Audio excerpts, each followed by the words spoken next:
একক পোশাক রপ্তানির দিন হচ্ছে শেষ। এবার বাংলাদেশের তৈরি গৃহস্থালী প্লাস্টিক সামগ্রী কাঁপাবে পশ্চিমা দেশ। বাংলাদেশের পোশাক শিল্পের সুনাম পুরো বিশ্বজুড়ে। বাংলাদেশের তৈরি পোশাক এখন নামের উপর ভিত্তি করেই পশ্চিমা দেশগুলোতে বিক্রি হয়। মেড ইন বাংলাদেশ মানেই ওই পোশাক গুণগত মানসম্পন্ন।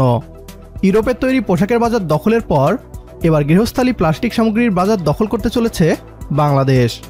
বাংলাদেশের সুনামধন্য কোম্পানি আরএফএল এর প্লাস্টিক পণ্য এবার ইউরোপের বাজার দখল করতে চলেছে। ইউরোপের রপ্তানির জন্য আলাদা কারখানা স্থাপন করার আগেই রপ্তানি আদেশ আসতে শুরু করেছে। ভারতের পর এবার ইউরোপের বিভিন্ন সুপার শপ কাঁপাবে বাংলাদেশি কোম্পানি আরএফএল এর গৃহস্থালী প্লাস্টিক সামগ্রী। তৈরি পোশাকের পর এবার গৃহস্থালী প্লাস্টিক সামগ্রীতে নাম করছে বাংলাদেশ। বাংলাদেশের রপ্তানি খাতে যুক্ত হচ্ছে নতুন এক পণ্য। এ নিয়েই বিস্তারিত থাকছে আজকের এই ভিডিওতে। অনুরোধ করছি ভিডিওটি শেষ পর্যন্ত দেখার জন্য। পণ্য তৈরির কারখানা স্থাপনের আগেই রপ্তানি আদেশ চলে আসা এক অবিশ্বাস্য ঘটনা। বিদেশি বায়াররা যেখানে অন্যান্য ম্যানুফ্যাকচারদের একটুও অতিরিক্ত সময় দিতে রাজি থাকে না, সেই জায়গায় বাংলাদেশকে আগেই $5 মিলিয়ন রপ্তানি অর্ডার দিয়ে রেখেছে যুক্তরাজ্য। এটিকেই বোধহয় বলে গুণগত মানের প্রতি আস্থা। বাংলাদেশ এবং ভারতের সুপার শপগুলো অনেকদিন ধরেই কাঁপিয়ে আসছে আরএফএল এর তৈরি গৃহস্থালী প্লাস্টিক সামগ্রী। এবার ইউরোপের বাজার দখল করতে আটঘাট বেঁধে মাঠে নামছে আরএফএল। কেবলমাত্র রপ্তানির উদ্দেশ্যে আলাদা কারখানা স্থাপন করছে আরএফএল। এর মধ্যেই রপ্তানির আদেশ দিতে শুরু করেছে ইউরোপের বিভিন্ন বায়ার। গৃহস্থালী প্লাস্টিক সামগ্রীর রপ্তানি বাড়াতে 200 কোটি টাকা বিনিয়োগ করতে যাচ্ছে দেশের শীর্ষস্থানীয় শিল্প গ্রুপ আরএফএল। মার্কিন যুক্তরাষ্ট্রের বাজার দখল এবং চীন থেকে স্থানান্তরিত ব্যবসা আকর্ষণ করাও এ বিনিয়োগের অন্যতম উদ্দেশ্য।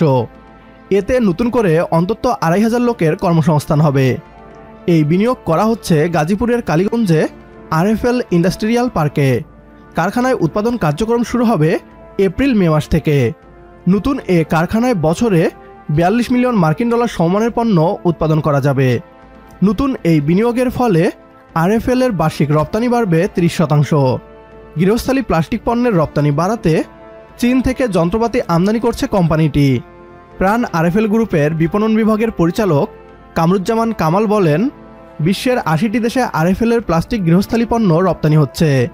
আরও বেশি দেশে এটা ছড়িয়ে দিতে এ বিনিয়োগ। নতুন যন্ত্রপাতি আনার পর যেসব পণ্য উৎপাদন হবে তার সব পণ্যই রপ্তানি হবে। রপ্তানির বাজার মাথায় রেখেই এই মেশিনারিজ আনা হচ্ছে। গুরুত্বপূর্ণ সুখবর হলো এই কারখানাকে কেন্দ্র করে রপ্তানি আদেশ আসতে শুরু করেছে। এরই মধ্যে ক্রয়াদেশ এসেছে, যেটি বেসরকারি খাতে পোশাক খাতের পর সবচেয়ে বড়।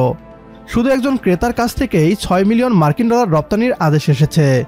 ইতিমধ্যেই যুক্তরাষ্ট্রের ওয়ালমার্ট, কানাডার ডোলারামা এবং লবলজ, ফ্রান্সের ক্যারিফোর, জার্মানির লিডল, অস্ট্রেলিয়ার টার্গেট, কোরিয়ার লোক্সি এবং যুক্তরাজ্যেও উল ওয়ার্সের মতো প্রসিদ্ধ সুপার শপগুলোতে আরএফএল এর পণ্য পাওয়া যাবে। তবে ইউরোপের বাজার দখল করা এখন সময়ের ব্যাপার আরএফএল এর জন্য। সকল প্রতিবন্ধকতা দূর করে এভাবেই বৃদ্ধি হোক একের পর এক রপ্তানি খাত। আমাদের সাথে একমত হলে কমেন্ট বক্সে ইয়েস লিখে জানিয়ে দিন আমাদের। সেই সাথে ভিডিও শেয়ার করে দেখার সুযোগ করে দিন আপনার বন্ধুদের।